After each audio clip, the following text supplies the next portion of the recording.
Mauricien. Le président américain, 18h12 GMT, "We are going to have some discussions about that, Chago deal. Very soon and I have a feeling it's going to work out very well." Une buffer zone militairement hermétique contre toute ingérence étrangère, surtout chinoise, autour de Diego Garcia. Garantie de Londres, the fundamental of the deal remains the same. And the overall quantum romain inchanged, à 18h12 GMT, soit 22h12 heure de Maurice, le Chago deal, avec la restitution de la souveraineté de Maurice sur l'archipel des Chagos et le bail de la base militaire américaine de Diego Garcia, a franchi une étape décisive. À ce moment précis, l'agence de presse britannique, Press Association, PA, rapportait la première déclaration officielle du président des États-Unis, Donald Trump, sur les Chagos au Premier ministre britannique, Sir Keir Starmer, à la Maison-Blanche. Aucune ambiguïté de la part de Washington, "I have a feeling it's the Chago deal is going to work out well." Un cinglant désaveu au gang des anti-Chago deal, mené par le leader du UK Reform Party, Nigel Farage, et avec la campagne relayée par la presse britannique dans son ensemble.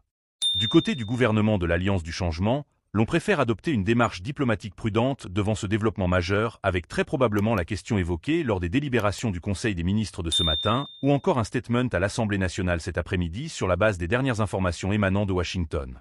"We are going to have some discussion about that very soon and I have a feeling it's going to work out very well.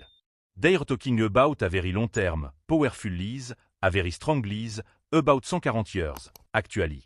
It's a long time. I think we'll be inclined to go along with your country. It's a little bit early, we have to yet be given the details, but it doesn't sound bad."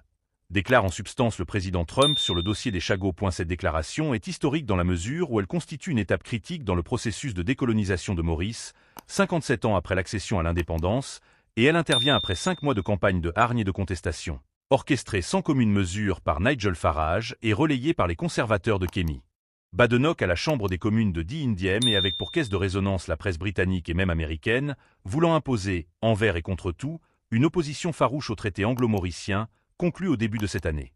Et à la presse association de concéder, "This might come as shock to Trump's free and Nigel Farage, the Reform UK leader, who for weeks has been saying that figures in the Trump administration are strongly opposed to the deal." À Maurice, interrogé par Le Mauricien dans la nuit d'hier à ce matin, l'attorney général, Gavin Glover, qui a mené tambour battant les négociations au nom du gouvernement de l'Alliance du Changement depuis les dernières élections générales, s'est gardé de faire des commentaires officiels sur la position officielle annoncée de Donald Trump. Mais le soulagement était